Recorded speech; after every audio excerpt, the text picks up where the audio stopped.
Look, Can I take a without further ado, we're going to introduce the man of the hour. Mr. Jarren Small, an alumnus who graduated in 2012 with a bachelor's in mass communications and a minor in marketing.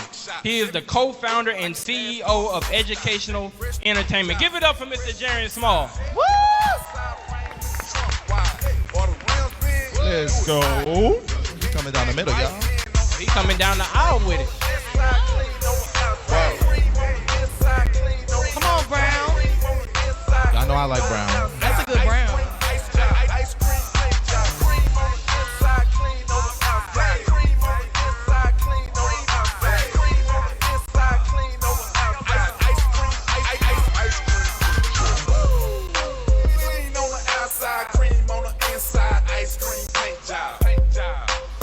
All right.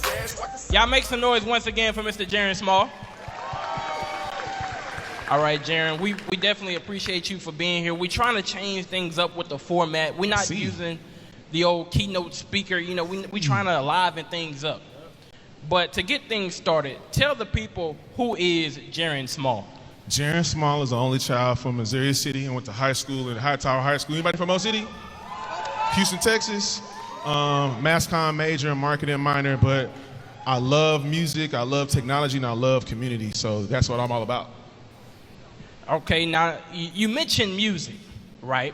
And it's this big thing happening in the music industry right now. I don't know if y'all heard about it. Amira, did you hear about it? I heard a little bird. Tablin, did you hear about it? Just a little bit, just a little bit. We got a beef going on. I guess that's what they say. K-Dot.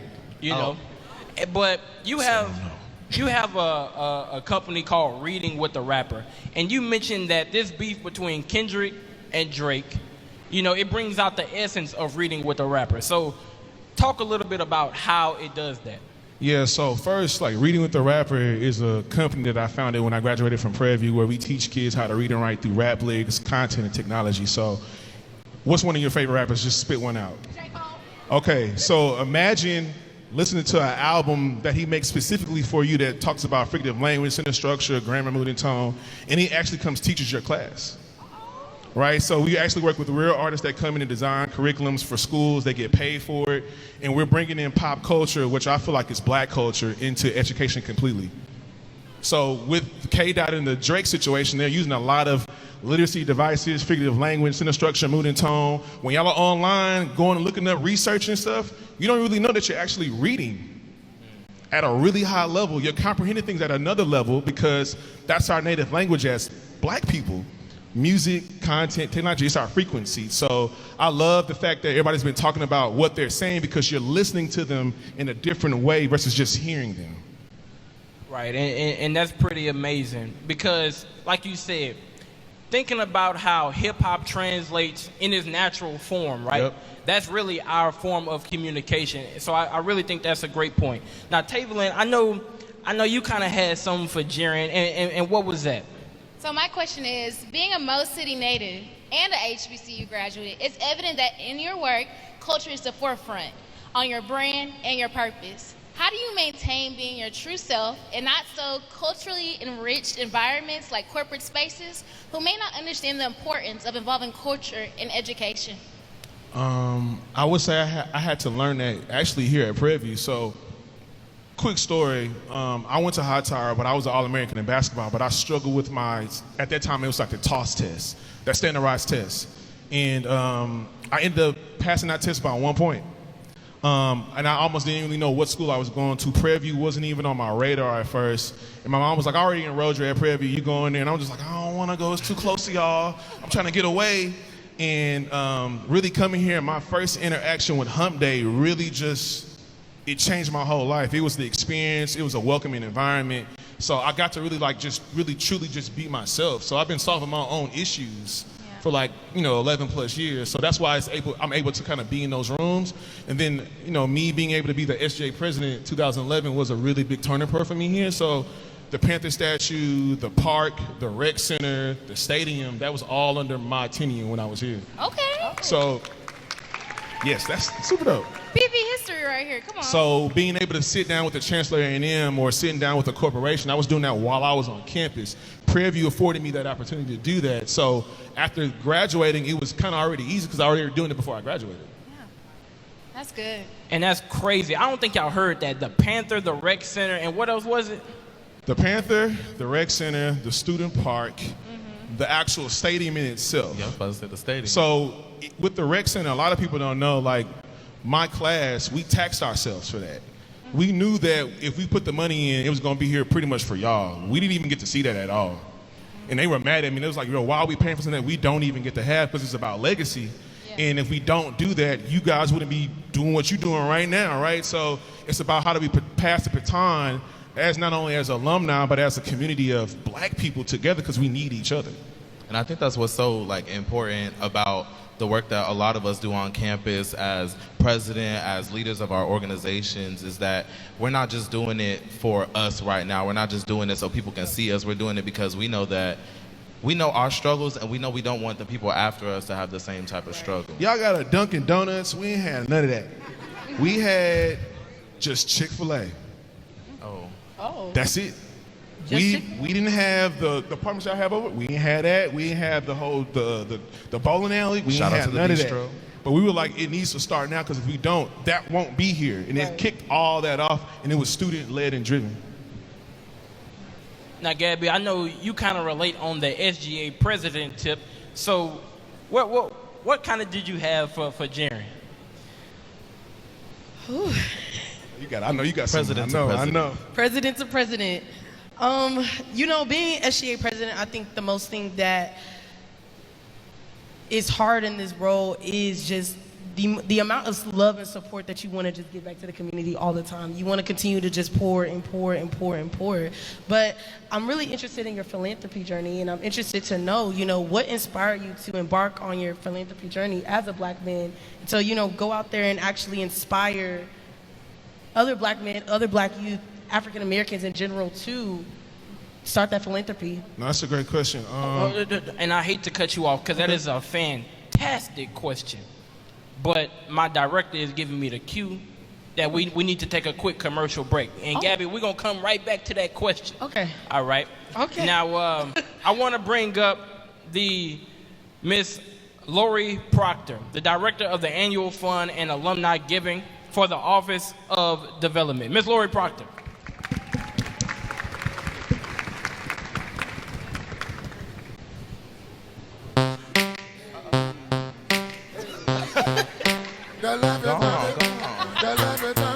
That's my advice.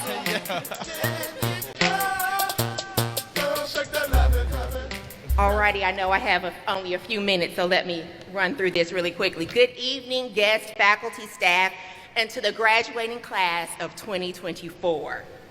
As a proud 2004 graduate, yes, that is 20 years ago, this is surreal. Yes. So again, I bring you greetings on behalf of the Office of Development. In the next few days, you will join the ranks of those of us who have walked this hallowed and sacred ground and officially become alums of this great institution. For 148 years, Prairie View A&M University has been entrusted with the responsibility of educating, preparing, and producing productive people who have gone on to become leaders, change makers, and pioneers in places and spaces our forefathers and mothers only dreamt of. And to ensure those dreams came true, groups and individual alums have taken on the responsibility to invest in our students and programs with financial gifts that have afforded many opportunities that may otherwise have gone missed. With this in mind, I ask that as you enter in this new journey, that you consider Prairie View when you think of opportunities to give back, be it to your specific academic college or school, or specific programs such as study abroad, the honors program, or the marching storm. For those without a specific area, I would highly suggest that you give to the annual fund, which supports the university's greatest needs by providing scholarships, textbook vouchers, and other immediate needs. Over the past few years, we have been reminded that it is our responsibility to take care of those places and spaces that are sacred to us. For our HBCUs have long cared for us and our community, and as their beneficiaries, we should ensure that whenever a need arises, alumni are the first to answer the call. And you can start that today by making a one-time gift or set up reoccurring gifts that can be made online at pbamu.edu/give. And now in closing, I leave you with the words from the second stanza of our alma mater, and I ask that you embrace these words. As days go by, our hearts will not grow cold. We'll love thy purple royal and thy gold. We'll through our lives exemplify thy teachings. We'll always strive as blessing to be. Thy children we, our love and pride confessing, we will love you now and through eternity. Thank you and congratulations, class of 2024. We look forward to the work you will do in the name of our dear Prairie View. Thank you, Ms. Proctor, for that. And see, that was a perfect transition, right? Because we had Ms. Proctor come up here and talk about giving, right? I mean, I still got parking fines that I need to pay, so that'll be my donation. Don't tell right? them that. But Gabby, I wanted to get back to your question about philanthropy to Jarren. Yeah, I'm gonna just ask it. So, like, what inspired you to embark on your philanthropy journey as a black man? I mean, honestly, it was an accident. Like I told y'all before, I didn't even know if I was coming to Prairie View. So I went from being a kid not knowing I was going to running a university in 2 years. And I saw how if I didn't put the action in for me to want to do it myself, it wasn't going to happen. Not my parents, not nobody around me. And, you know, my junior year, at the time I'm interning with the NBA, and I'm driving back and forth to Houston, and I got 18 hours of class my senior year, and I'm going back and forth every day. And one kid was just like, man, you Mr. Legendary. I'm like, what are you talking about? He's like, man, you doing all this stuff on campus, you making it happen. Because I had a mindset, and I felt like I had a conversation with God before I graduated out of high school. It's like, if you let me pass, I got you. I don't know what that looks like, but I got you. He got me in, so I went back to my dorm room with my business partners who I am with today. One's from Chicago, one's from Brooklyn. We all came to Prairie View. And I was like, we should put a picture of Martin Luther King on a shirt and put Legendary on it and give it away for everybody, because, you know, everybody love free stuff because we ain't got no money. But people, he was like, well, we already know who he is. What about the people that we don't know that we should know? And that kicked off everything. We were all comm majors. So what we did first was we just started interviewing our friends outside, like, what makes you legendary? And it went from interviewing our friends to David Banner to Kevin Hart. It just started to grow organically over time while we were just putting it out. And we were the first group that had like Instagram, MySpace. We grew up with MySpace and technology, so we kind of had all this stuff at the beginning. And when we graduated in 2012, we all had full-time jobs offered to us. And I told my parents, I'm not going to that job. And they were looking at me like I was crazy. They were like, what do you mean you're not going to take this full-time job? You just graduated and you got a brand new car.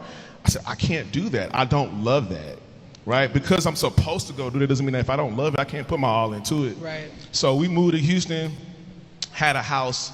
It was $500 for rent. And my aunt was like, if y'all give me $500 between 3 people, I'll pay the utilities for y'all. And we couldn't pay it. We was that broke. It was bad. So when y'all think about, I want to really make it, I want to go do it, you got to think about the real process of like what you signing up for. So out of necessity, I went to go sub, because at the end of the day, when you out of college, if you're not really making it, I'm just being real. Some of y'all might go sub. It's okay. But I went to go substitute. And while I was with those kids, I was like, oh, this is where I need to be, because I can impact my younger version of myself. And so we started that in 2013. Since then, we've done like $30 million of scholarships and giving, right? And this is 3 kids from Prairie View. 30 million? Yeah, clap it up. 30 y'all, million. clap it Wait, up. say that again. 30 million? 30 million. Uh-oh. Right, where we're giving kids scholarships to come to Prairie View. I've been up here and spoke to a kid that was in middle school that I gave some money to, Wow. and they're here. So to see that, I realized that you can never outgive the giver. As much as I give, God will give me more Yes. to keep giving, so I'm never going to lose anything. Yeah. So philanthropy is big, and philanthropy also doesn't always have to be about giving money. Giving your time, giving a conversation to somebody younger than you, giving information to somebody, is giving. Who has a gift? All y'all, if you have a gift, raise your hand. Like Every singing, hand should be up. That should be Every everybody's hand, right?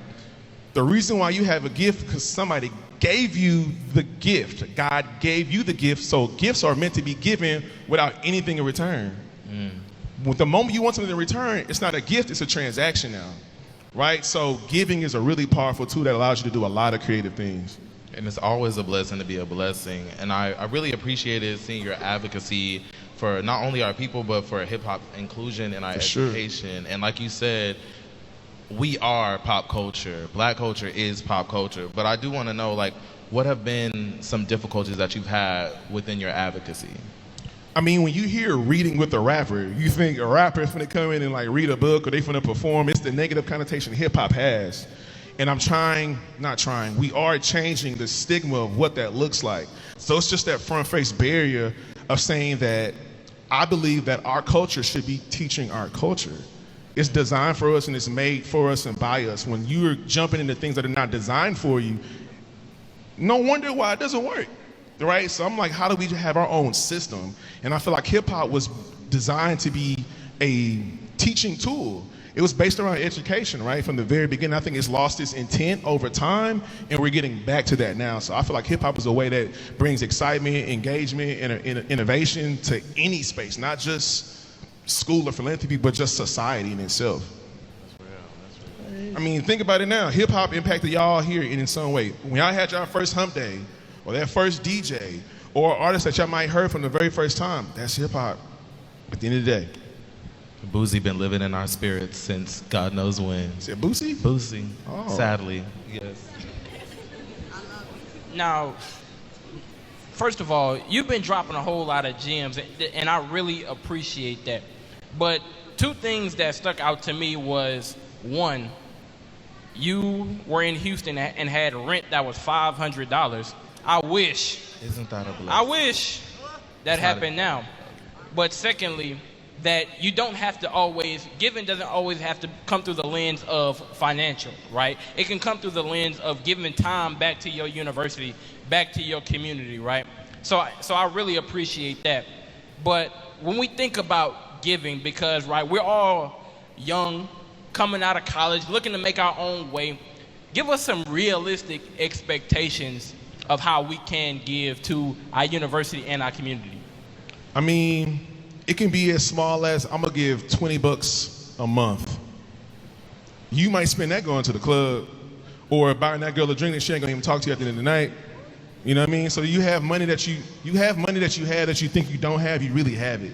So it's about how do you really create a budget for yourself, or as small as if there's a Houston chapter alumni group, or if you go back home to your alumni, just join the alumni group. That's the first thing. If you're going back home, join the alumni group in your city, right? And give time and effort and learn how it works and understand where your money's going, right? And tell them where you want to put your money at. So if you say, hey, I want to give back, I want to make sure it goes back to the communications or whatever, you can mandate where your money's going because it's your money. So I think it is small increments that you can do over time. Say if y'all got together and threw a party, and y'all say, I'm going to take 10% of the party fundraiser and give it back to the university.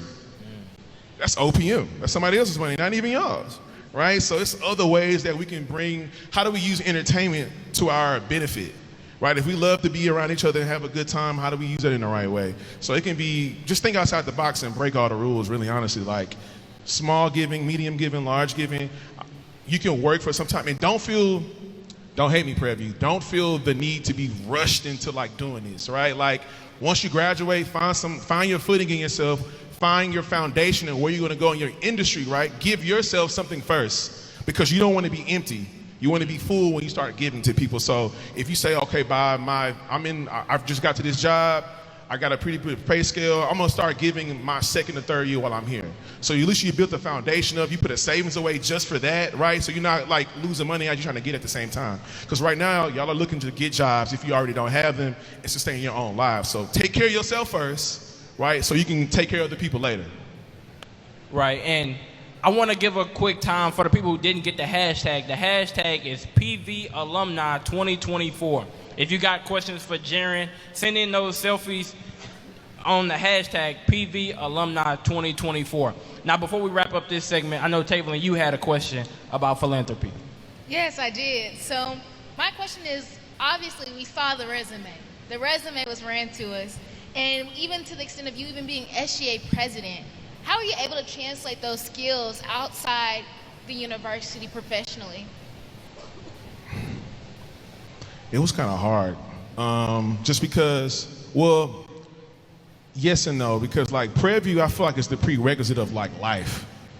And I give an example. Right before the football game in Dallas, one of the black dogs came to my office. She was like, "Hey, they dropped all my classes." I'm like, "What? How much?" You know, my first one was like, "How much money you owe?" Right? And she was like, $2.50. Right? And it sounds crazy, like they dropped their classes for 10 quarters, 12 quarters, right? But it was the fact that she didn't read everything and go through it. And once she told me that, I was just like, okay, this is how life really works. No one's gonna tell you what to do. If you owe a bill and it's $2.50, they go take that money and take it out. The IRS will come get your money without even asking for it sometimes. So I think the biggest thing that I learned within that was just taking the actual principles of being my own leader. I think that's what being the SJ president gave me the chance to see life at an early conversion. I'm being real with y'all. We got paid. Things changed differently when we got active. And I was like, oh, I like this part of life because it's about relationships. And it's about the people I know. And I was able to build that while I was here. So when I graduate, I can call the chancellor of A&M today because of my relationship that I started while I was in school. So it wasn't a really super tough transition. It was just more so me getting a grasp on like, life is here. It's not going nowhere. Life be lifing, right? Our parents are here to help us for only so much, right? And what am I going to do with my life at the end of the day? Because if I don't do any motion, ain't going to be no motion. No motion. And thank you for that, right? Because that's just a great message. So I definitely appreciate that. Now, Jarren, we got you for a little bit longer. Let's do it. We got another quick commercial break. Coming up is Mr. Mark Falls. He is the president of the PVAMU National Alumni Association, which organizes and implements programs necessary for securing grants, endowments, and other financial assistance for the university. Mr. Mark Falls.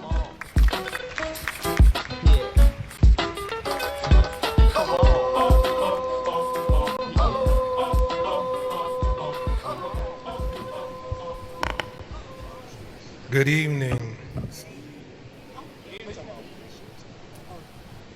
to the guests, faculty, to the staff, to the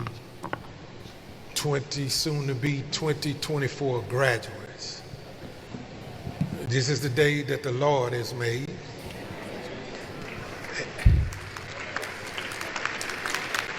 And we ought to be glad in it. Not only am I the 39th president of the Prarie View A&M University National Alumni Association, but I'm also a pastor and I'm a retired engineering manager from NASA Johnson Space Center.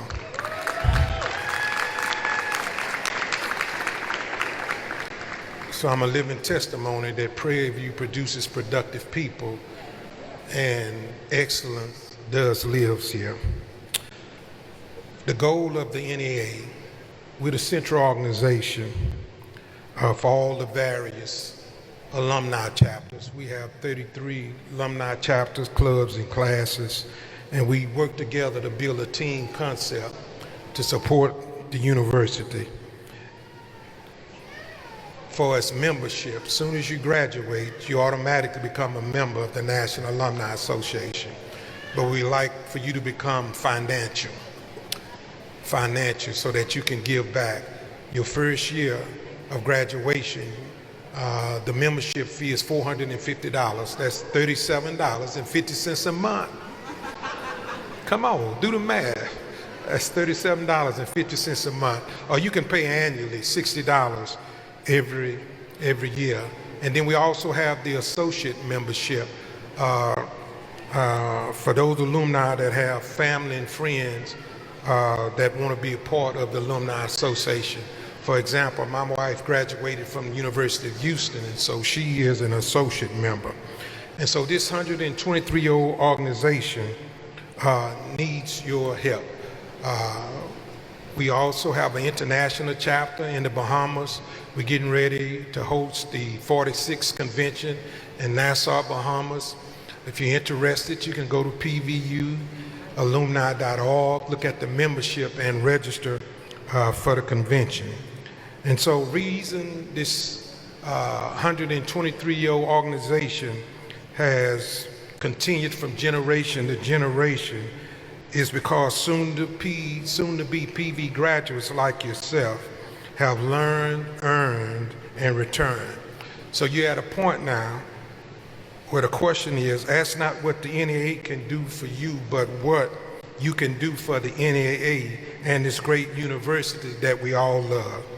And so may God bless you as you await your commencement exercises, because you're getting ready to become a graduate of a first-class institution. God bless you. Thank you, Mr. Mark Falls, for that and talking about alumni giving. You know, I'm a pastor's son, so I can always tell when a pastor is talking, just like when they first few words, and I ain't gonna lie, I just love it, right? Because they always talk so weighty, and I'm not talking about Mr. Falls, I'm talking about my dad, right? Like you can just hear it. This is the day that the Lord has made. We ought to rejoice and be glad in it. Dear Lord. God is good all the time. And all the time. All the time, God is good. Come on, somebody.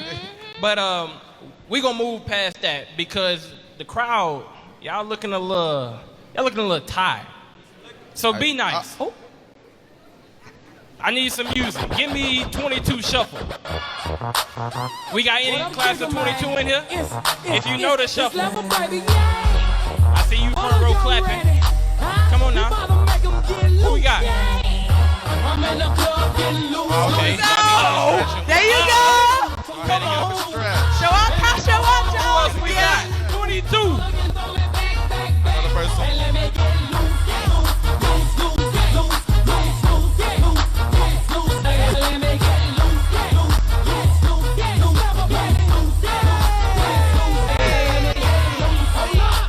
Let me get loose. In the heels. Come on. Yeah. First row.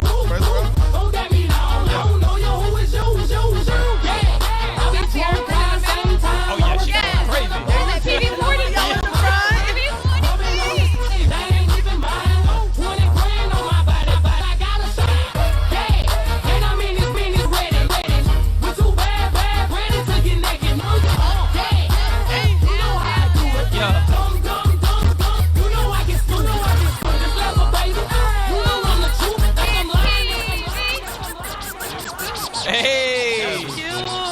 Hey man, shout out 22, man. All 5 of y'all. Shout out 22. But 23, I know some of y'all in the building. Let me get 23, be nice. We back round for one more go round. Who caught a bag? Table, and I need to see you dancing. I think he's shouting in the back. Big fella. Oh, y'all not gonna stand up or something? Yeah. Who is that? I need to see you in the crowd, 23. Yeah. You know what's about to happen, right? I could've bang. When we in here, we good with the cow. Oh yeah, she in the middle. Purple carpet, hell.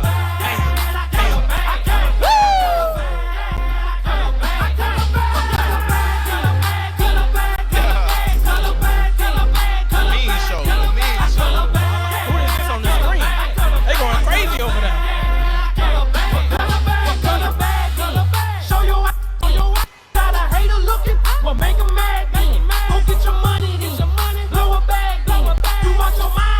Yeah. Just don't be shy about that. Yeah. Go Jafari. Yeah, Dave.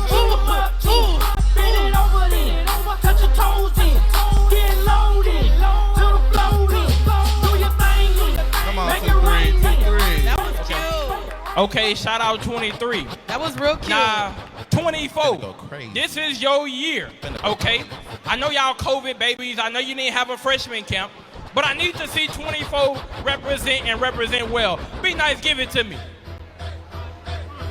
Left, right, This is my class, by the way. Do we gotta do it? I mean, we gotta do it? Okay, we gonna have to. Hold on.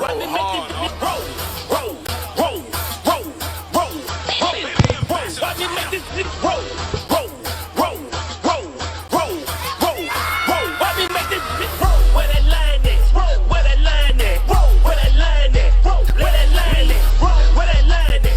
Where that line at? Where that line at? Where that line at? Hold up.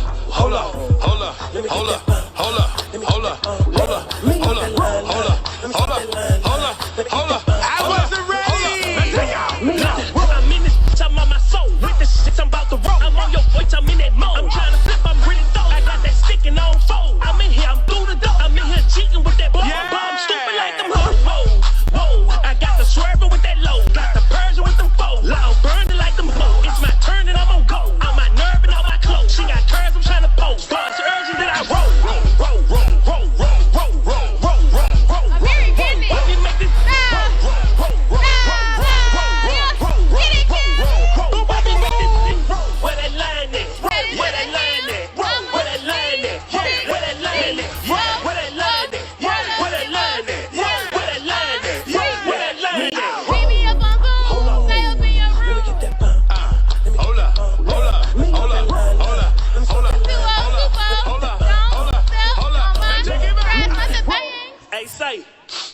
we rolling in. Already stinking. Dang, they cut y'all short. I thought Cut my they cut y'all shuffle short 'cause we But was I ain't still gonna alive. lie, you know. But I'm class of 24 because I was a freshman in 2020. Why we gotta do our dance 3 times?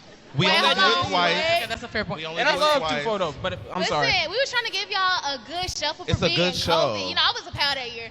So we were These trying were to give y'all dance some extra moves. stuff with the ad-libs. Y'all didn't like the ad-libs? I did. I like should tell that. it in my POW group chat. I feel that. Now, shout out to everybody who graduating early. If you graduating early, make some noise. Right. Oh, y'all not proud to graduate early or something? They make I that said make some noise. Great if you graduating early. Woo! There we go. Now, we ain't gonna play 25 or 26, even though I like 25. And 26. And I like 26. I'm a But hand clap every day. We done after 24. And Jarren, we're gonna come back to you for this closing segment. But I do know we have a question on Twitter. Uh-oh. I'm gonna give y'all some time to pull that up. Once again, the hashtag is PV Alumni 2024. I got the question. Okay. Go ahead. Good? Okay. And y'all look good, by the way. I see all the selfies. Shout Right. out to them poodles, though. Where they at? Shout out to them poodles. But the question that I have is, do you have any advice for people who feel behind compared to their peers? Do you have any advice for people who feel behind compared to their peers?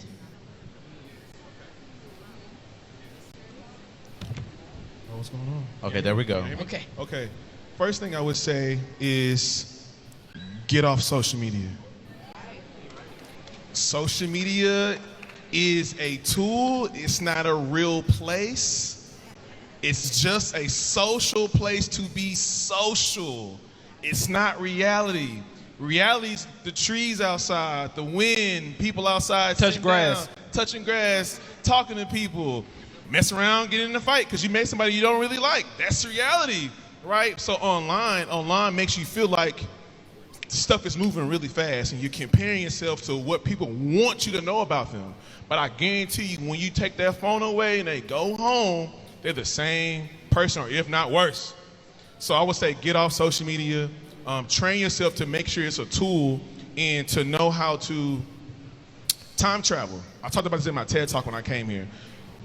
In society, it's really moving really slow.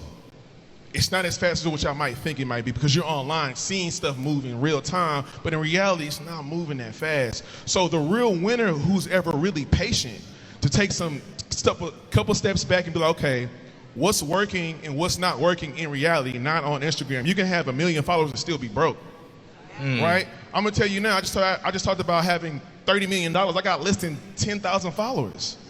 Okay. So in reality, I'm the one y'all friends that be having on the phones calling to ask for the help. I don't really care about what's happening on social media because at the end of the day, that's not paying my bills. Like at the end of the day, so if that's helping you paying your bills, that's a completely different story. I'm with that, but I would say get off social media because that's the first crutch because you're comparing yourself to people that are positioning themselves to just make themselves look good in some way when they still are working on themselves at the same time. It's not real. Yeah. And I like that you said patience. I'm sorry. I like to say patience because patience is a fruit of the spirit. And I also think that, like you said, social media like makes us think that everything is moving so fast, and we don't even realize that like there's stuff that's happening in every single moment, and we're so worried about what's happening in places that we're not even in yet. Right. And so imagine if Mark cuts off Instagram tomorrow, because he can really do that tomorrow. He's like, I don't want to do Instagram no more. What y'all gonna do then? If TikTok goes away tomorrow because the government says we don't want TikTok no more in America, what y'all gonna do then? How do you function outside of your phone, right? And those are real things because when you go into your corporate office, they're gonna say, put your phone down. They're not doing business online, they're doing it in person, right? Can you sit down and actually have an interview with somebody? Can you talk to somebody? Can you forge a relationship to get a bigger deal if you're an entrepreneur? These are things that are happening in reality. An example, I went to school with Chase B and Travis Scott. Travis is never online. He's only online when he wants you to buy something. He's using it as a tool. He's not living on there. And this man's went diamond 3 times in reality, not online. Alrighty, wait. So when I get into my question, first I wanted to say, Are those PVAKs up in here? You know I had to do a check too, because the poodles. Oh, you know. What other groups we got in here? 1922. Oh, the Deltas in here? Okay, the Sigma boys. Alrighty. Okay, back to my question. It's okay. All right, everyone, of course, once we leave 700 University Drive, wants to find the quickest way to the bag and makes that 6 to 7 figure salary with benefits. However, it doesn't always turn out that way. What is advice that you give to new professionals to stay encouraged during seasons of delayed gratification? The way that you acquire your money is the way that you'll keep your money. If you want fast money, it's going to be gone fast. Hello. If you want wealth, wealth takes time to build, right? Because you're learning L's that really turn into dubs. You really won't know what a dub is unless you take an L, right? So you're skipping the process. I want to just be Z, but the only way you can get to Z, you got to go A, B, C, D. You got to say the whole alphabet to get to Z, right? So I would say is figuring out a plan, a long-term plan. And within that long-term plan, create small, measurable wins that compound to something really big over time. Don't give yourself too much pressure to be like, oh man, I can't sustain myself or what I'm trying to do. And also, after you graduate, this is your life. I keep saying that, it's not your parents' life. I told my mom and dad, I want to do this for me because at the end of the day, it's me. They're not supposed to believe in my dreams or my friends, and it's my responsibility to believe in my own dreams. It's not up to my friends to support my dreams. It's up to me by action and be relentlessly doing it every day, every year of my life. It just compounds to where you have no choice but to believe what I'm doing because I'm not stopping what I'm doing. I take every day. So think of like you creating a statue. Just go to it every day and just nudge it every day. And before you know, you're going to look back, you be like, man, this look really good. But you took your time, you control your pace, and at the end of the day, take the stairs. Don't take the elevator or the escalator. The elevator is an illusion. It makes you feel like you're going somewhere really fast, but say if you get on the wrong floor, now you got to wait for somebody else. You watch somebody else take their turn, you be like, man, because you rushed. The escalator, you're like, I'm about to go somewhere, but it only goes so far and it brings you right back to where you started from, right? So you're really not going nowhere. But the stairs, it's not the sexiest, but it gives you direction. You only got one choice. I can either go up or down, right? So you can only go forward or not. And even if you go have a chance to go on a floor, take your time to discover each floor that you own. Don't feel rushed. Learn what you need to learn on that floor. Then when you learn that, go back and get on the stairs and keep going forward. Don't think about the end result at the end of the stairs. Just think about, I know there's something there. And let me just go towards that. And then when you do that, it'll just naturally happen. But you got to take the stairs. And if you get tired, you can sit down. Take a break. Gather yourself. However long you need that for, right? And then once you're good, get back up and go forward. So I would always just say, take the stairs. And when it's hard, because it's going to be hard, that means you're doing something right. If everything is easy in your life, something's going to come to challenge you at some point. So I would encourage you to fall faster so you can stand longer.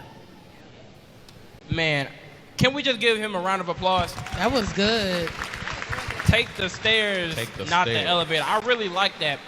Only because if you really think about it, sometimes stairs are quicker than the elevator. Yes. The elevator is just more convenient. Yeah. But we can spend more time on that, but we don't have more time. So let's give Jarren Small one more round of applause.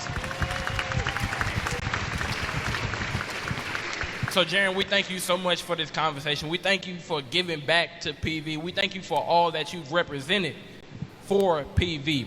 And now we're going to have the Director of Alumni Relations, Ms. Phyllis Darden-Caldwell, present you with a gift. Soldier Boy tough. Hey, I got this new dance for y'all called the Soldier Boy. Anybody gone? Crank back Anybody gone? Left to right. Anybody gone? No?